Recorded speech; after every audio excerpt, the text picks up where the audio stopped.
nous avons le plaisir de recevoir Monsieur Abdoulaye Makhtar Diop. Bonjour. Bonjour Mamadou, j'ai grand plaisir à vous retrouver ici à iRadio. Plaisir partagé. Surtout après les péripéties que nous avons vécues ensemble en d'autres temps. Absolument. Merci. Et on les renouvelle. Et l'histoire se poursuit. Merci, je souhaite que ça se poursuive dans le bon sens et dans l'intérêt des radios et du Sénégal. Merci beaucoup. Député, 5e vice-président de l'Assemblée nationale, vous l'êtes, ancien ministre d'État. Vous n'êtes pas moins le grand sérigne de Dakar, même si nous vous invitons ce dimanche à porter beaucoup plus votre costume d'homme politique que votre grand boubou de grand sérigne de Dakar, chef de la communauté Lébou. Alors, Abdoulaye Makhtar Diop, le Sénégal est suspendu à l'examen du projet de loi portant révision de la Constitution pour la suppression du poste de Premier ministre initié par le président de la République, Macky Sall, après sa réélection le 24 février dernier. La séance plénière est prévue le samedi 4 mai prochain. Comment l'Assemblée nationale, à laquelle vous appartenez comme député et vice-président, je l'ai dit tout à l'heure, se prépare à cette séance? Oui, l'Assemblée se prépare de manière très sereine et suit une procédure réglée par les textes. Le président de la République a fait approuver en Conseil des ministres, comme vous le savez, ce projet de loi qui est arrivé sur la table du président de l'Assemblée nationale. Et jeudi, nous avons, en réunion de bureau, retenu, en rapport avec la seconde réunion des présidents, ce que nous appelons à l'Assemblée la conférence des présidents, regroupant les présidents de groupes parlementaires et les présidents de commissions, ainsi que les questeurs, le calendrier. Donc, mardi, la commission des lois va se réunir et le samedi, la plénière. Une procédure d'urgence? Oui, c'est une procédure d'urgence prévue également par la Constitution. Et quand on parle d'urgence, ça veut dire que tous les autres points susceptibles d'être inscrits à l'ordre du jour de l'Assemblée sont suspendus ou reportés. Et l'urgence dans la théorie du droit public est de droit et nous enferme dans des délais très courts. Qu'est-ce qu'il y a d'urgent à supprimer le poste? Mais l'urgence, justement, c'est que à la date pas du remaniement, du changement de gouvernement intervenu après l'élection du président de la République, le chef de l'État a nommé cumulativement avec les fonctions de Premier ministre, M. Boun Mohamed Dionne, comme ministre d'État, secrétaire général de la présidence. Cette situation ne peut pas perdurer. Donc, mais est-ce qu'elle n'est pas en violation non, il n'y a aucune violation de la loi? Certains n'ont pas manqué de le soulever en disant il est encore Premier ministre, on en fait aussi le secrétaire général de la présidence de la République. Faisons rapidement une comparaison. En 1998, quand le président de la République, Abdou Diouf, a nommé Mamadou Lamine Loum Premier ministre, le décret pour son intérim disait que Ousmane Tanor Dieng, ministre d'État, ministre des Affaires et Services et Affaires présidentielles, assure l'intérim du Premier ministre. Ça nous ramène tout de suite au fond du débat. Ça veut dire simplement que la primature est un organe de l'exécutif. Il n'y a aucune violation de la loi. Parce qu'il faut que les gens également, bon, peut-être qu'ils n'ont pas, comme nous, la chance d'avoir vécu de l'intérieur. Parce que ce problème de suppression du poste de Premier ministre, moi, je ne théorise pas. Je fais partie des rares ministres à avoir vécu dans un gouvernement sans Premier ministre pendant 4 ans et d'avoir vécu dans un gouvernement avec Premier ministre. Donc moi, je ne fais pas dans la théorie. C'est un vécu.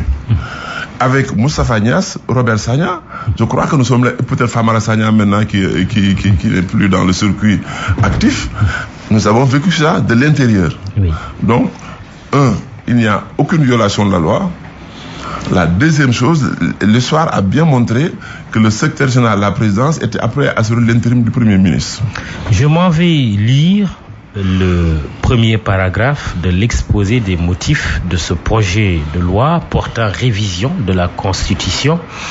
Le référendum constitutionnel du 20 mars 2016 a consacré la volonté fortement exprimée par le président de la République en 2012 de réduire la durée du mandat présidentiel de 7 à 5 ans. Avec le passage du septennat au quinquennat, le président de la République dispose désormais d'un temps plus court pour mettre en œuvre les politiques publiques. Votre commentaire de ce cas-là? Mais c'est une réalité, et encore je me réfère à l'histoire. Aujourd'hui en France, le débat qui sourde, c'est précisément le retour au septennat. Parce que depuis Sarkozy et Hollande, les hommes politiques français se sont rendus compte que le quinquennat était très court pour assurer un mandat positif du président de la République. C'est un débat qui sourde actuellement en France. Et ce qui pose le problème de la cohabitation. Nous, on fait le contraire, le Sénégal. Oui, justement, c'est pour arriver au même résultat du constat de la courte durée du mandat du président de la République. Alors qu'en France, ça se complique parce que aujourd'hui, la cohabitation entre le président de la République et son premier, même s'ils sont du même parti, pose le problème de l'exécutif. Donc, effectivement, je pense que c'est très pertinent dans l'exposé des motifs, de rappeler que la réduction du durée du mandat du président l'amène à prendre des mesures pour prendre en charge les prérogatives qui sont les siennes et son ambition de conduire une politique qu'il a lui-même définie et qu'il va désormais conduire. Oui, c'est pour cela que certains se sont empressés de dire que le président est en train d'anticiper sur une éventuelle ou probable cohabitation en 2022. Non. Où seront organisées les élections législatives, les prochaines législatives. C'est là où je ne vois vraiment pas l'argument. D'abord, pourquoi penser qu'en 2022, l'opposition va contrôler la majorité à l'Assemblée, alors que nous sommes en 2019, où l'opposition a été largement battue? Ça, c'est un argument très spécieux. Les réalités peuvent changer. Mais les réalités peuvent changer en faveur de la majorité aussi. Pourquoi nous sommes en 2019, on nous dit qu'en 2022, la majorité va changer? Je ne le crois pas. Donc ça, c'est spécieux. Moi, je préfère qu'on approche ces questions le plus objectivement possible, le plus scientifiquement possible. L'opposition, justement, vous êtes, vous, membre de la majorité au pouvoir. Comprenez-vous la position de l'opposition qui reproche au président de n'avoir pas organisé une discussion avant d'envoyer le texte à l'Assemblée nationale et n'avoir pas choisi la voie référendaire? Oui, en fait, le choix de la voie référendaire, c'est la Constitution encore qui en laisse la latitude au président de la République. Si vous prenez la majeure partie des grands responsables de l'opposition, ils ont tous été au pouvoir. Macky Sall, président de la République, n'a pas écrit cette Constitution. Les dispositions dont on parle sont dans cette Constitution depuis 1961. Le PDS est passé au pouvoir avec Idriss Seck, Premier ministre, n'y a pas touché. Le PDS est resté au pouvoir avec Soumaré, n'y a pas touché. Le PDS est passé au pouvoir avec Doudou Wade, président du groupe parlementaire, Abdou Fall, ils n'y ont pas touché. Macky n'a pas écrit ce texte. Donc si les gens pense qu'il faut restructurer toute la Constitution, il faut faire abstraction de ses préoccupations quand on est au pouvoir. Le choix du référendum ou de la voie parlementaire est organisé par la Constitution depuis 1961. Le poste de Premier ministre n'est pas si important pour qu'on choisisse la voie référendaire? En fait, c'est pas en termes d'importance. Moi, je pose ça en termes d'institution. Le poste de Premier ministre au Sénégal, il faut qu'on s'entende, n'est pas une institution au Sénégal. C'est un organe de l'exécutif. Il faut qu'on s'entende. Pourquoi? Le Sénat du Sénégal, qui est une institution inscrite dans la Constitution, a été supprimé au Sénégal sans référendum. Le Sénat a été rétabli au Sénégal sans référendum.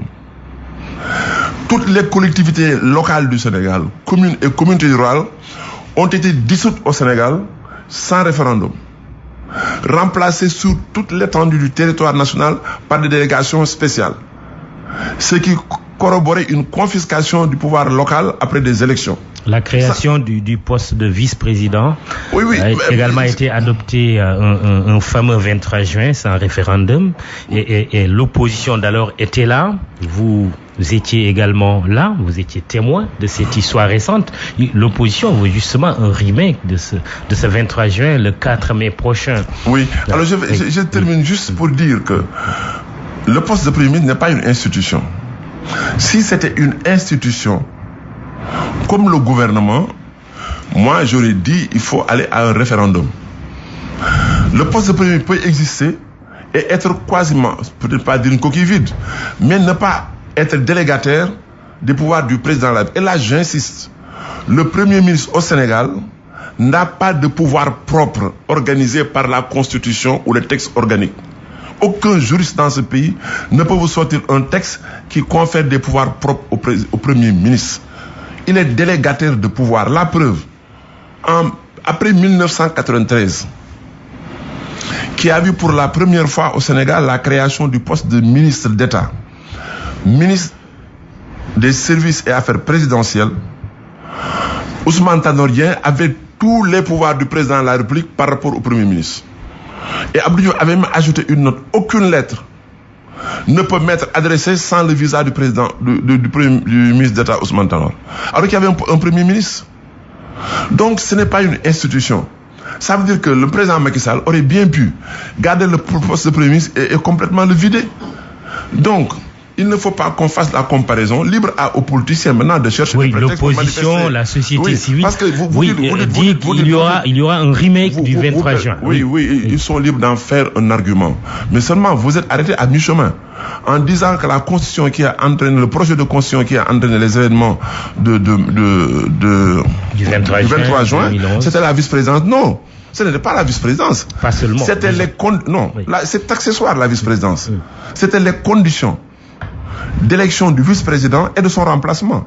Et encore une fois, après l'avoir dit à la télévision et à la radio, je le répète ici avec vous, les événements ont eu lieu le 23 juin. Donc une semaine avant, le jeudi qui a précédé, nous étions le jeudi 16 juin. C'est la première fois que le président Abdoulaye Wade, en plein conseil des ministres, présentait le texte de la Constitution. Je prends à témoin Souleymane Ndéné Ndiaye, Madické Niang, qui était Premier ministre à l'époque, oui. Cheikh Tidiane Sy, Ousmane Ngom, Abdoulaye Baldé, Awa Gueye Kébé et tous ceux qui étaient au conseil des ministres, Zakaria Diaw.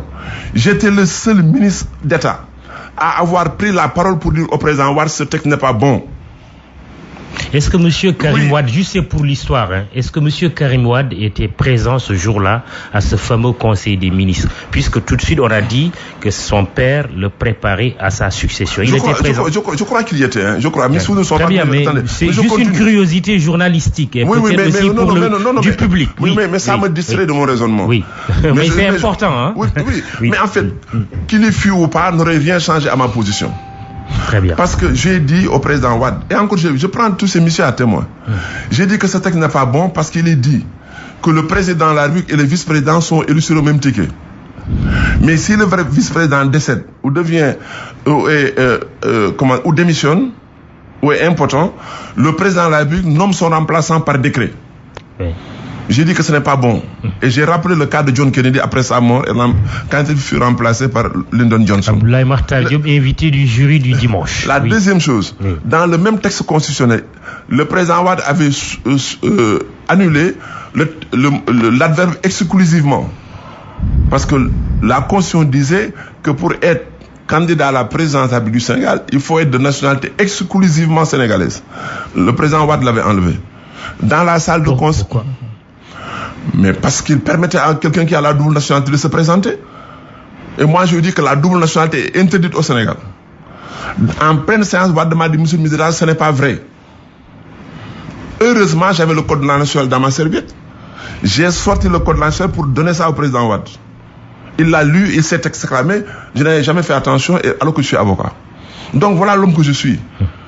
Donc moi, qu'on ne me parle pas de brûler la ville, moi, c'est là où ça se passe que je donne mes opinions. Vous ne croyez pas que l'opposition et une partie de la société civile soient capables de ce remake du 23 juin? Non, en fait, moi, je ne suis pas dans la spéculation. Moi, je veux que l'opposition dise aux Sénégalais, on touche au bloc de constitutionnalité de notre pays.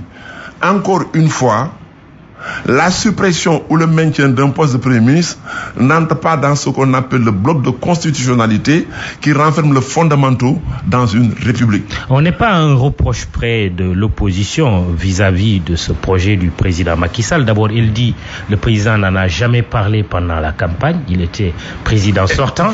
Première chose. Deuxième chose, il a appelé au dialogue. C'était justement l'occasion d'engager des discussions sur sa réforme. Vous savez, vous répondez quoi? Moi, alors d'abord, je réponds, il n'y a pas un programme préfabriqué pour les candidats à la présidentielle.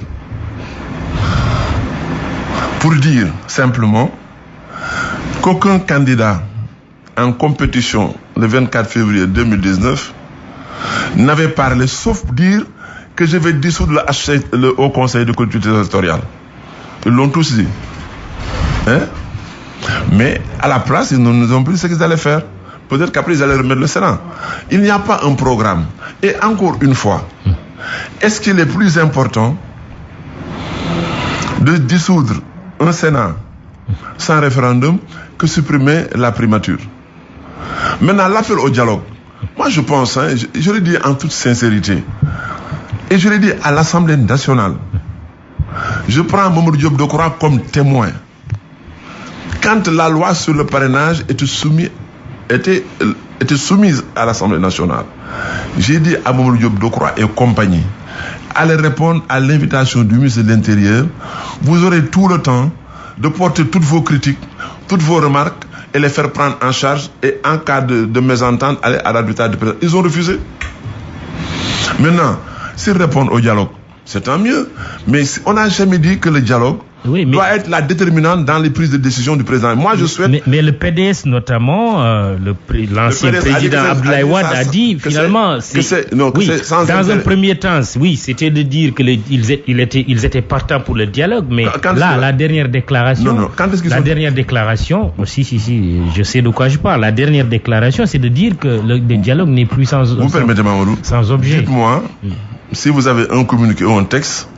Quand moi je lis tous les journaux, parce que c'est un homme politique, un homme d'État, dites-moi dans quel communiqué le PDS a dit qu'il est prêt à aller au dialogue. Maître El Hadj Amadou Sall, invité chez nos confrères de RFM à l'émission Le Grand Jury dimanche dernier, a dit que le PDS était disposé à dialoguer, à discuter. Continue, il a posé... d'accord, mais je suis en train de mettre un principe. Maintenant, il y a là une dernière déclaration qui dit que ce dialogue aujourd'hui est sans objet. Non, ils ont dit, en fait, si nous avons la même compréhension de la déclaration d'avant-hier, que la suppression du poste de premier est sans intérêt. Et ils savent que c'est sans intérêt. Et moi, je le sais. Pourquoi? Les ministres d'État, dans un gouvernement de Wade, ne parlaient pratiquement pas au Premier ministre. Aucun Premier ministre de Wade ne connaissait les dossiers traités par un Premier ministre. Il le court-circuitait. Je les prends à témoin. Ce n'est pas une critique, parce que le président Wade m'a dit, moi, Abdoulaye Makhtar Diop, ministre d'État, vous n'avez pas besoin de parler au Premier ministre. Vous les traitez avec moi directement. C'est ça la République. C'est la vérité. Donc pour eux, ils savent parfaitement bien. Soumaré, c'est de quoi je parle. Souleymane Ndiaye, c'est de quoi je parle. Macky Sall, c'est de quoi je parle. Macky Sall dit justement qu'il lui faut une relation plus directe avec les ministres pour plus d'efficacité. Autrement dit, son fameux fast track. Non, en fait, moi, la notion de fast track, je ne m'y attarde pas. Oui, d'accord. Je vous ai dit. Quelle compréhension vous en avez? Est-ce que vraiment, supprimer le poste de Premier ministre permet d'aller plus vite? Voilà, merci.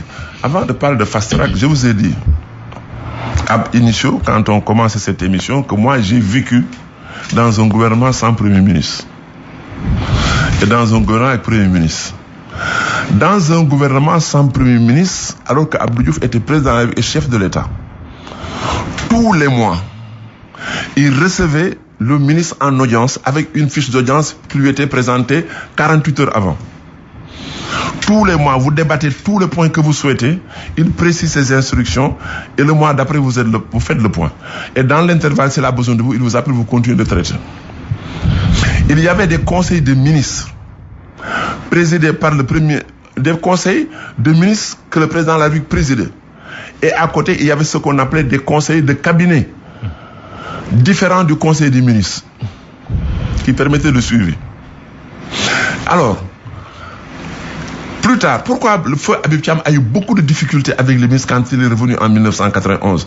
C'est que les ministres n'avaient plus l'occasion de travailler directement avec le président de la République, et les ministres sentaient un ralentissement dans l'exécution des missions qui lui sont posées.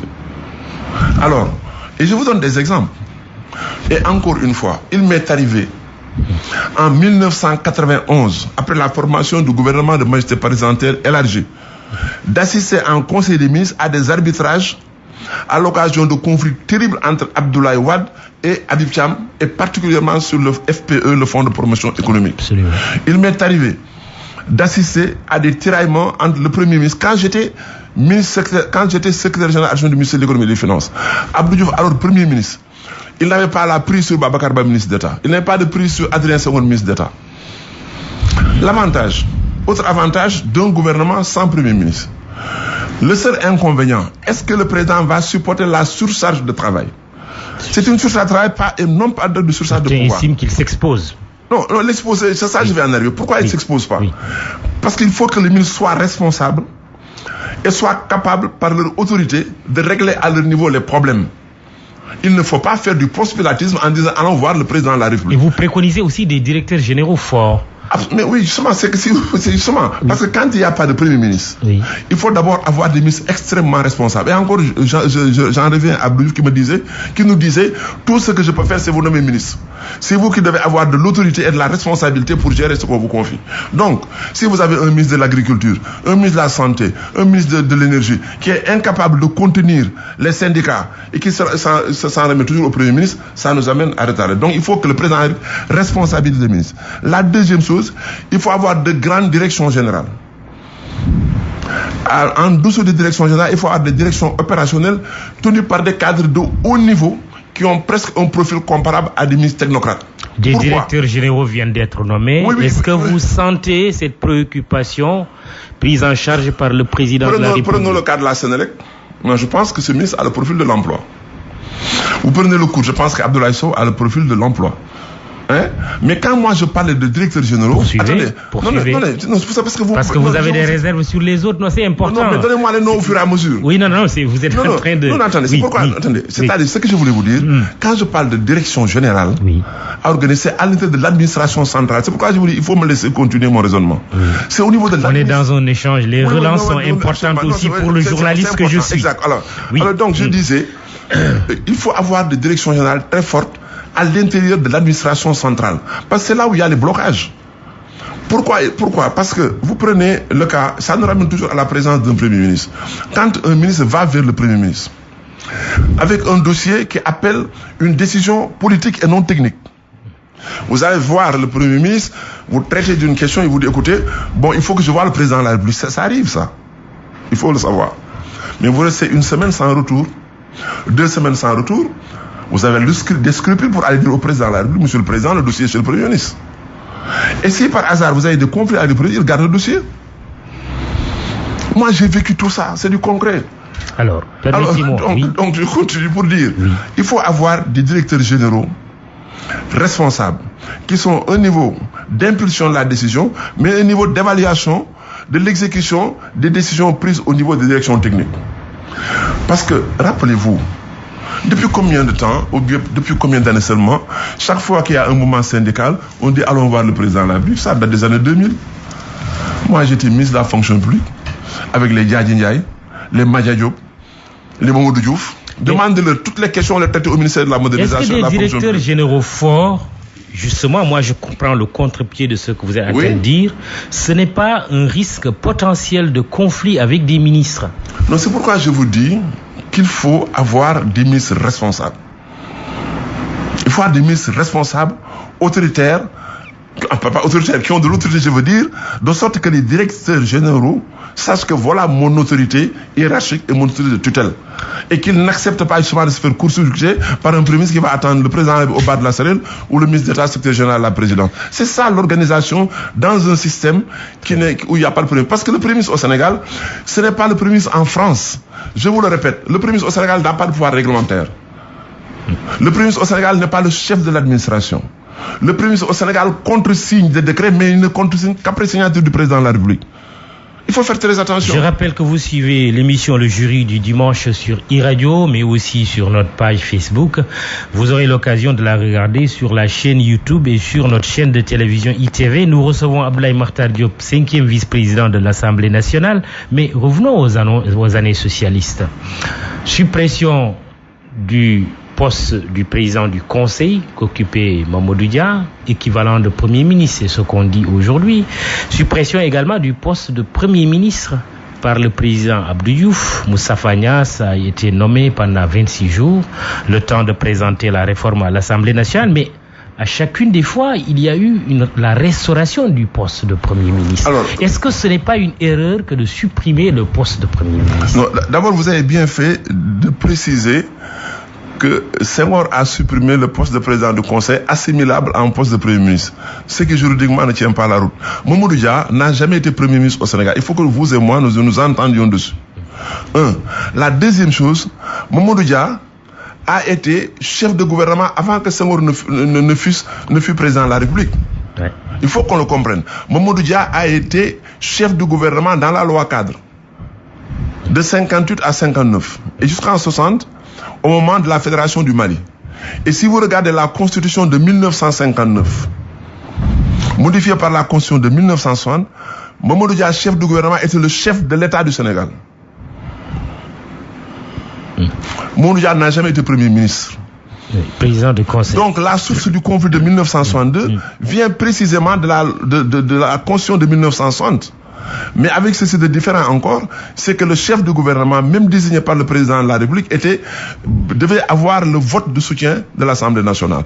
Autre chose, le chef du gouvernement de l'époque était élu par l'Assemblée nationale et non nommé. Il faut qu'on dise aux Sénégalais, le mot primature, l'ensemble de mots, ou le groupe de mots Premier ministre, est apparu au Sénégal pour la première fois en 1970, alors que moi j'étais étudiant à la faculté de droit. C'est la première fois au Sénégal que le mot Premier ministre est apparu. Oui, Abdou Diouf nommé Premier ministre, mais devenu président plus tard, il a supprimé le poste de Premier ministre pour le ramener après. Quel est le contexte de D'où ma question, est-ce que la suppression du poste de Premier ministre n'annonce pas déjà sa restauration? Non, ce n'est pas une erreur. Je vais vous expliquer, il faut contextualiser. Moi, Abdou Diouf m'a dit, j'espère qu'il écoute cette émission ou qu'on la lui fera écouter, que jusqu'au 1er janvier 1981, il ne pensait pas qu'il serait président de la République, parce que jusqu'au 31 décembre, les gens lui tiraient dessus pour faire revenir Senghor sur sa décision. Donc quand il est arrivé au pouvoir le 1er janvier, c'était un contexte politique différent. Il y avait un parti unique, quasiment, n'est-ce pas, en 70. Il était encadré par des membres éminents, des piliers du Parti socialiste, que vous aviez qualifié à l'époque de baron. N'est-ce pas? Il avait 35 ans. Il n'avait pas le choix. C'est différent. Abdou Diouf est revenu en 1991. En 1991, 83 à 91, il n'y avait pas de Premier ministre. Pourquoi il avait rétabli le poste de Premier ministre? Parce que Abdoulaye Wade revenait dans le gouvernement. Il faut noter tout ça. Et il devait avoir une interface entre lui et Abdoulaye Wade. Il a ramené Habib Thiam. Parce que c'était un homme de tempérament, courageux, battant. Il était le seul, pensait Abdou Diouf, à pouvoir contenir. C'était des considérations essentiellement politiques et non techniques dans ce cas. Moi, je vous donne des exemples parce que j'ai vécu ça de l'intérieur. Oui, ça a duré quand même après Abdoulaye Wade a quitté le gouvernement. Mais est-ce que vous pensez vraiment que la suppression, aujourd'hui, elle est pertinente? C'est pas le sentiment d'Ibrahima Diabaye qui dit la suppression du poste de Premier ministre n'est-elle pas, oui, c'est un auditeur. Ah oui, d'accord, c'est bon à préciser. Et la suppression du poste de Premier ministre n'est-elle pas un déshonneur pour la démocratie sénégalaise? N'est-elle pas aussi synonyme d'une tentative d'annihilation de toute concurrence politique? Est-ce que vous pensez que c'est pertinent aujourd'hui, dans le contexte d'aujourd'hui, de supprimer le poste de Premier ministre? Je le pense, je vais vous expliquer. Je le pense parce que le Premier ministre au Sénégal ne détermine pas la politique de la nation. Le président de la République détermine la politique de la nation et la conduisait. Le président dit maintenant je conduis la politique de la nation. Les mots qu'on utilise, déshonneur pour la démocratie sénégalaise. Où est le déshonneur d'un pays où il n'y a pas de premier ministre? C'est la question d'un Sénégalais. Oui, mais d'ailleurs qu'il m'excuse pour avoir posé la question parce que je voulais savoir s'il faisait partie des docteurs en droit ou des professeurs agrégés, bon et tout. C'est un citoyen. Mais c'est très bien que les citoyens se préoccupent. Mais il faut qu'on le dise aussi, quand même, vous et moi, je le respecte beaucoup, je respecte les citoyens sénégalais, mais il y a des mots à utiliser. Mais écoutez, le Sénégal de 1983 à 91 n'avait pas de premier ministre et n'a jamais été déshonoré. Les pays africains nous entourent. Il y a 3 ou 4 pays africains où il n'y a pas de premier ministre. Ce n'est pas un déshonneur. Maintenant, pour parler de concurrence, il n'est pas sûr que l'homme que Macky Sall va choisir pour se présenter en 2024 va être élu par les Sénégalais. Macky Sall peut choisir qui il veut, les Sénégalais voteront. Et je ne sais pas parce que Macky Sall va choisir Massamba Modame que les Sénégalais vont voter pour lui. Hein? Il faut quand même que les Sénégalais se rappellent que nous avons un peuple mûr qui s'est voté. Maintenant, le problème, c'est le président Sall qui prend le risque d'une surcharge de travail. La suppression du poste de président n'ajoute rien comme pouvoir au président de la République. La preuve, c'est que quand il y a un premier ministre, il ne diminue en rien le pouvoir du président de la République. Et ça, moi, je le dis parce que le président de la République choisit. C'est comme si on se réveille un matin, on dit, on supprime. Quand on a supprimé le ministère de la Défense au Sénégal, on ne parle plus du ministère de la Défense dans nos pays. On parle du ministère des Forces armées. Et il y a bien une raison. Et personne ne s'attarde dessus. Toujours, pour revenir à notre exposé des motifs, un autre paragraphe, c'est pour atteindre cet objectif que le présent projet de révision, c'est-à-dire tout ce qu'on vient de dire tout à l'heure, la mise en œuvre, le suivi, l'évaluation des politiques publiques qui n'en seraient que plus bénéfiques, la sérénité garantie. Donc, c'est pour atteindre cet objectif que le présent projet de révision instaure un régime présidentiel caractérisé par un pouvoir exécutif rationalisé avec notamment la suppression du poste de Premier ministre. Plus loin, il n'y aura plus de pouvoir de dissolution de l'Assemblée nationale, pouvoir que le président de la République a. Il n'y aura plus également de motion de censure contre le gouvernement. Pertinent? Oui, mais là encore, ça nous ramène au bas du droit constitutionnel. Dans un régime où le président de la République a le pouvoir de dissolution, la contrepartie en faveur de l'Assemblée nationale, c'est la motion de censure. Donc, quand il n'y a plus de gouvernement à censurer, ce n'est pas un cadeau, le président ne doit plus pouvoir dissoudre l'Assemblée nationale. Ça, je crois que c'est tout à fait normal. Mais ce n'est pas parce que le président de la République ne peut pas dissoudre l'Assemblée nationale que les gens vont laisser l'Assemblée nationale, dans des circonstances exceptionnelles, bloquer le fonctionnement des institutions. Parce qu'il y a des dispositions dans la Constitution qui, le cas échéant, permettent au président de la République de faire fonctionner normalement les institutions. C'est l'intitulé. Oui. Voilà, mais l'autre enjeu, oui, c'est que est-ce que l'Assemblée ne perd pas quelque part son pouvoir de contrôle de l'action gouvernementale? Non. En fait, le pouvoir, la motion de censure est moins une affaire de contrôle que de confiance. Mais depuis que le Sénégal est Sénégal, nous ne sommes pas retrouvés dans une situation de cohabitation où l'arme de la censure est une arme dissuasive contre le pouvoir. Ça veut dire qu'aujourd'hui, même si vous avez à l'Assemblée nationale la possibilité de voter une motion de censure, nous sommes aujourd'hui dans un régime où la majorité à l'Assemblée coïncide avec la majorité du président de la République, le cas d'Abdoul Mbaye. Quand Abdoul Mbaye et son gouvernement était censuré, Abdoul Mbaye qui est en train d'appeler, combien de ministres il a reçu, combien de députés il a reçu chez lui? Allez-y. Posez-lui la question. Mais je voulais on a l'occasion de vous renvoyer la question. C'est l'occasion de le dire haut et fort. Oui. À la veille ou l'avant-veille de la motion de censure et même de sa déclaration de politique générale, il a reçu des députés chez lui pour échanger avec eux. Voilà ce qu'on devait faire. Ça veut dire pour qu'il ne soit pas censuré. Mais ça qu'il n'allait pas être censuré, c'est peut-être parce qu'on n'allait pas le censurer. Moi, je me suis dit abstenu. Pourquoi? Parce que Modou Diagne Fada, qui était l'auteur de la motion de censure, s'était appuyé sur un article de presse. Moi, j'ai dit, je suis trop sérieux pour voter une motion de censure sur un article de presse. Donc, rappel des faits très rapidement, parce que c'est toujours bon pour nos auditeurs, c'est que Abdoul Mbaye a été confronté au vote d'une motion de censure présentée par les députés du PDS à l'époque, notamment Modou Diagne Fada, qui était au Parti démocratique sénégalais, sur la base d'accusations concernant de l'argent que l'ancien président tchadien Hissène Habré aurait amené à Dakar. Voilà. Oui, mais non, mais attends, mais ça dit que lui, il s'est fondé sur... Bon, vous savez, lui, Abdoul Mbaye étant à l'époque dans une banque. Oui. Non, c'est-à-dire que moi, c'est pourquoi je vous dis, c'est le support de la motion de censure. Fada a dit, tel journal a dit, Monsieur Fada, député, serait venu avec le document de la banque, des photocopies de chèques, moi j'aurais voté. Moi, je ne vais pas voter une motion de censure sur la base d'un article de presse. Allez-vous voter Maintenant, vous avez parlé de contrôle. Contrôle de l'action gouvernementale. Mais vous savez, c'est maintenant, plus que par le passé, que l'Assemblée nationale a des moyens d'un contrôle plus pointu et plus serré sur le gouvernement, parce qu'on continue à interroger le ministre pour la déclaration de politique générale. Mais combien de leaders d'opposition, de membres de la société civile, ont dit ici haut et fort que la déclaration de politique générale est inutile, qu'elle nous prend notre temps. Mamadou Lamine Diallo a déclaré que la question au gouvernement, c'est une dictée préparée, qu'on n'en a pas besoin. Et maintenant, il vient nous dire, oui, on supprime le poste de premier, il n'y aura plus de déclaration générale. On fait sauter un fusible aussi. Mais qui fait sauter le fusible? Le président de la République. Il s'expose à ce risque. On est bien d'accord. Si vous pensez que c'est un fusible, et si lui-même sait que c'est un fusible, il l'enlève, il prend les coups. C'est tout. C'est tellement simple. Allez-vous voter je vais voter le 4 mai. Inch'Allah, je vais voter. Non seulement j'ai voté le texte, mais l'Assemblée nationale nous donnera l'occasion d'expliquer aux Sénégalais, en toute objectivité, en ce qui me concerne, en m'appuyant sur les textes.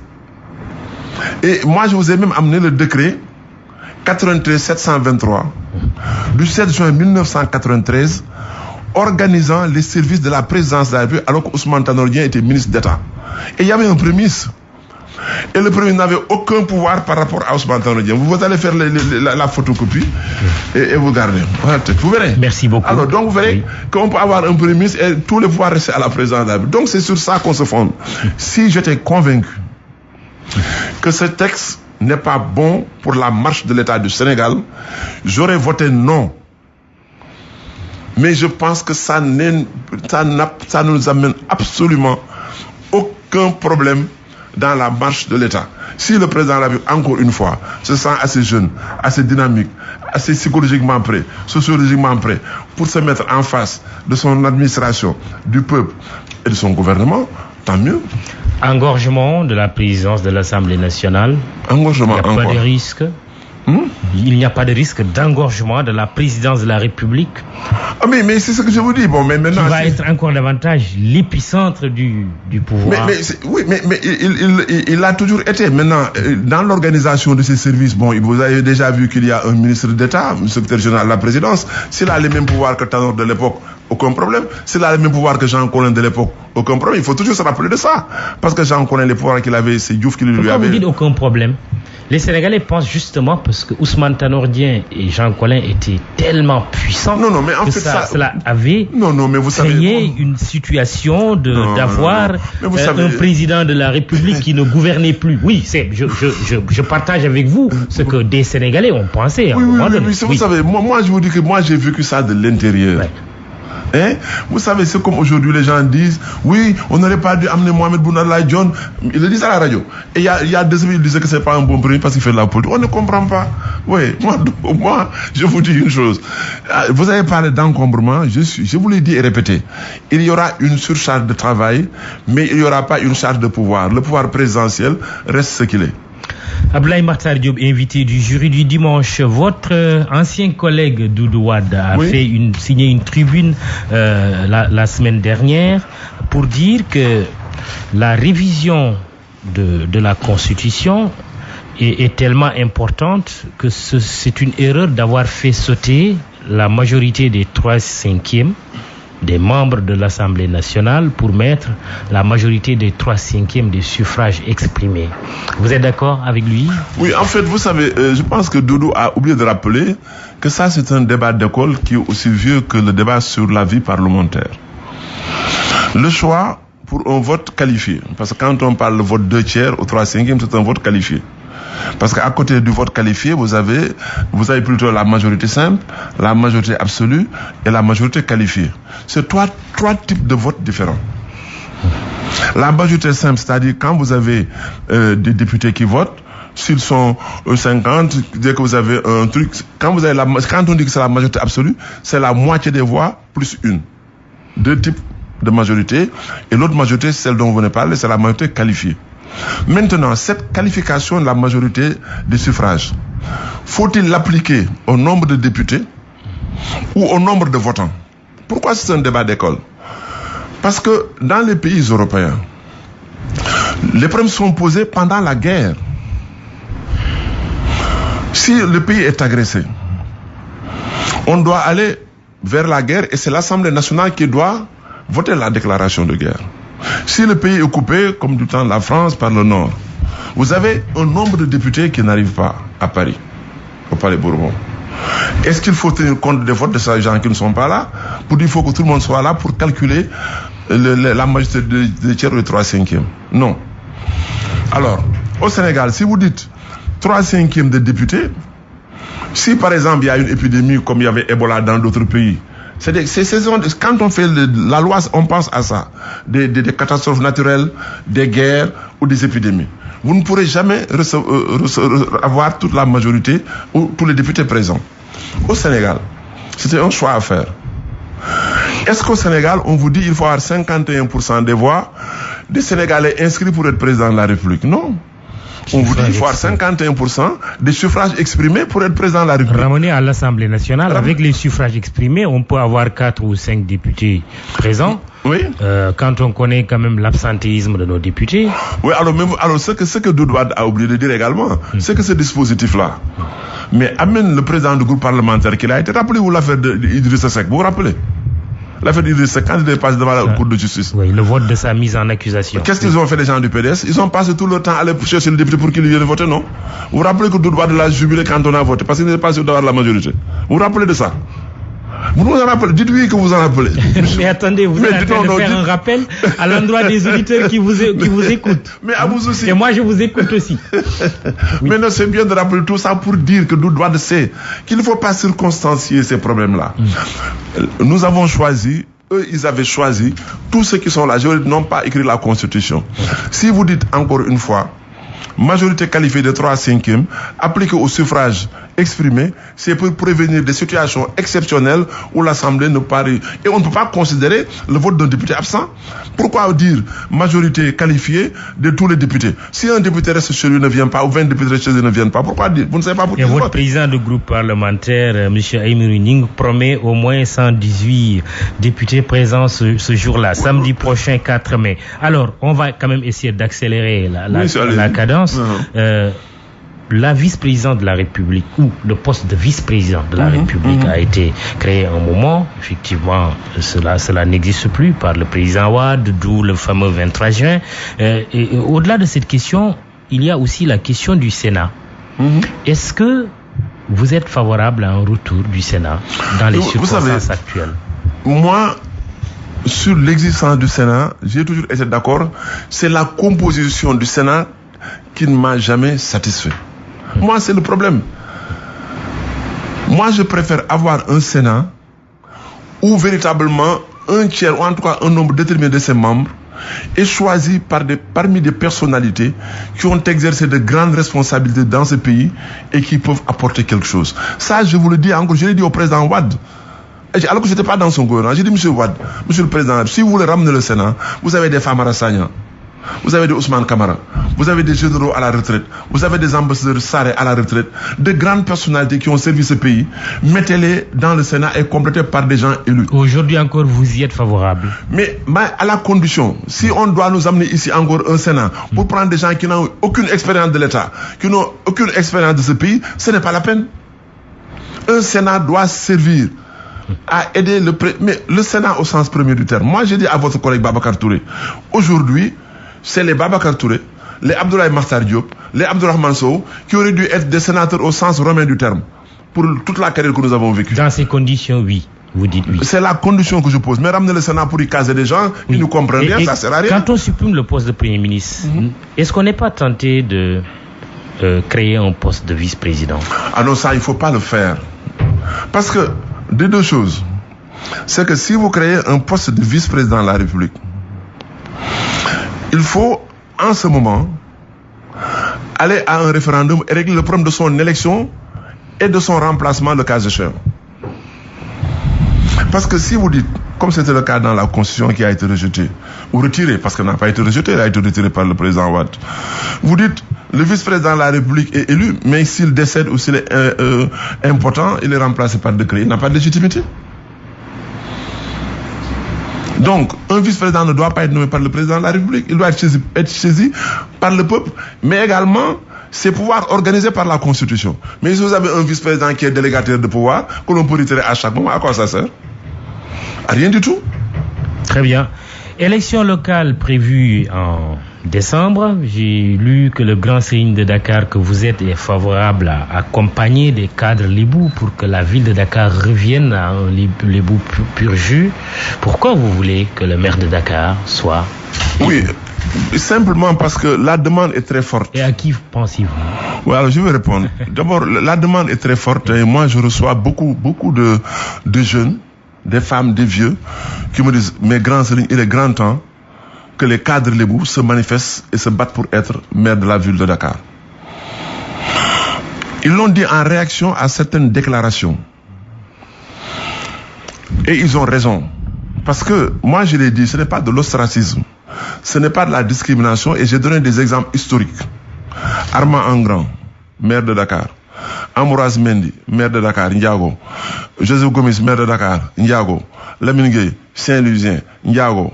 Clédor Sall, Sénégalo-Mauritanien, Paul Lébou. Lamine Diak, Lébou. Mamadou Diop, Lébou. Il n'y a que Mamadou Diop et Lamine Diak qui ont été de Lébou. Mais tout ce qui c'est pas le problème. Non, c'est pourquoi je vous dis, on n'a pas de problème de discrimination. Je fais ce rappel pour vous dire que ces personnalités ont toujours vécu en parfaite harmonie avec la collectivité qui les a accompagnés à la mairie et a toujours placé des Lébou comme adjoints. Mais à l'époque, les Lébou ne s'intéressaient pas à la politique. Aujourd'hui, c'est le cas. À qui pensez-vous? Non, en fait, moi je pense qu'aujourd'hui, nous avons 19 communes d'arrondissement. Dans ces 19 communes d'arrondissement, nous avons au moins 7 ou 8 maires Lébou. S'ils sont reconduits, mais pourquoi parmi eux, que ce soit Abdoulaye Diouf Sarr, Alioune Ndoye, Palla Samb, Babacar Mbeng, etc., et pourquoi ils ne s'entendraient pas pour que l'un d'eux soit maire de Dakar? Mais voilà moi ce que je pense. Parce que nous prenons les 550 communes du Sénégal, mais les 500 sont contrôlées par des gens qui habitent les communes. C'est pas la discrimination, ça qui est normal. Et moi, je vais les aider. Je ne suis pas candidat à la mairie. Parce qu'à l'âge canonique que je vis actuellement, j'ai, au moment où je vous parle, exercé tous les mandats électifs du Sénégal par la grâce de Dieu. Vous n'êtes pas favorable à un changement de mode d'élection du maire, qu'il soit élu au suffrage universel direct? Vous savez, c'est très compliqué. Pourquoi? Vous n'êtes pas favorable? Non, c'est pas que je ne sois pas favorable, c'est qu'il faut régler plusieurs problèmes. Est-ce que c'est le maire élu qui désigne ses adjoints? Ou est-ce qu'on élit ses adjoints en même temps que lui? Parce que si vous ne le faites pas, vous allez vers une instabilité. Parce que si le maire pense qu'il est élu comme le président de la République, qu'il peut dégommer qui il veut, vous avez un problème. La deuxième chose, c'est que vous savez qu'au Sénégal, sauf le cas de Wade, le président de la République n'a pas le pouvoir de dissoudre ou de démissionner un maire. C'est quoi le fond de votre pensée? Le fond de ma pensée, c'est qu'il faut y aller. Mais il faut véritablement réfléchir à toutes les hypothèses et à partir d'un faisceau d'indices, établir une loi qui permet de concilier l'élection du maire au suffrage universel, l'élection de ses adjoints et voir un peu le pouvoir de dissolution, de démission ou de révocation des maires. En maintenant ces élections locales au mois de décembre? Oui, moi je pense a priori il faut le faire. Mais seulement si on le fait, en décembre, ça risque d'être la razzia. L'opposition risque d'être RNT. Hein? Ah oui? Ah oui, parce que si l'on tient compte des résultats de la présidentielle et de la situation que nous vivons, moi je pense, je ne suis pas sûr, parce que là également, il ne faut pas faire de la météo politique. Parfois, il est vrai qu'il faut suivre la météo aussi. Mais je pense, mieux vaut faire ça le 1er décembre. Mais si on pense, ou si l'opposition pense qu'il faut reporter, mais surtout si l'opposition le pense. Mais si l'opposition dit faisons-le, il faut le faire. Si vous êtes si confiant, si sûr de cette razzia de la majorité, vous seriez alors pour une dissolution de l'Assemblée nationale? Non, moi j'ai toujours été contre la dissolution de l'Assemblée nationale. Dernière question, Abdoulaye Makhtar Diop. Le Parti démocratique sénégalais, par la voix d'un certain nombre de responsables de cette partie anciennement au pouvoir, a fait cas de la situation financière difficile que vivrait l'ancien président Abdoulaye Wade. Un même parmi ses responsables libéraux a dit qu'il faut accorder au président Abdoulaye Wade les mêmes avantages qu'on accorderait au président Abdou Diouf. Vous êtes un grand connaisseur de l'État du Sénégal. Quelle réflexion vous inspire le traitement des anciens présidents du Sénégal? D'abord, moi, j'estime qu'un ancien président du Sénégal doit avoir au moins un salaire mensuel entre 50 et 75 millions de francs. Pourquoi? Actuellement, on serait à 9 millions. Mais c'est dérisoire. Vous avez des directeurs de société qui sont... Vous permettez... 75 millions. Mais je vais vous dire pourquoi. Je vais vous dire pourquoi. Oui, allez-y. Oui. Mais le président Wade, le président Diouf sont détenteurs de secrets dans ce pays. Arrivé à un certain moment, je ne parle même pas du chef de l'État. Prenez des anciens chefs d'État, le major de l'armée, des directeurs de renseignements généraux, dans le contexte que nous vivons, qui ont des renseignements extrêmement graves. Mais si ces gens ne sont pas protégés, ils ne sont pas compte, ils peuvent être corrompus par les puissances étrangères. Et c'est vraiment, Maître Sall m'excusera, mais moi j'étais choqué de l'entendre dire que le président Wade est fauché. Même si c'est le cas, on ne doit pas le dire ni de qui soutral. Moi, je pense que le président Wade mérite un traitement comme Diouf. Mais la question de fond, est-ce que vous croyez que le président Diouf aurait plus d'avantages que le président Non, Abdoulaye Wade? ça, je n'en sais rien. Moi, ce que j'ai dit, il faut traiter ce problème dans l'absolu. Pas relativement en tel monsieur. Un ancien président de la République, dans un pays où un entraîneur de football est payé 15 millions par mois, dans un pays où vous avez des directeurs généraux qui sont payés 15 millions par mois, dans un pays où vous avez le président de conseil d'administration qui sont payés 15 millions, qui ne prennent aucun risque pour le pays, un ancien président de la République, détenteur de secrets, qui s'est sacrifié, on ne peut pas lui payer 50 millions par mois. Alors que le chef d'État a des caisses, a une caisse où il y a 4 ou 5 milliards, ou 10 milliards, ou 15 milliards. Ce n'est pas normal. Actuellement, on est à 8-9 milliards pour les fonds spéciaux ou fins politiques. Très bien. Alors, on va raisonner. 50 millions sur 8 milliards, c'est quoi? C'est 600 millions dans l'année à payer un chef d'État. C'est dérisoire. Merci. Abdoulaye Makhtar Diop. Merci.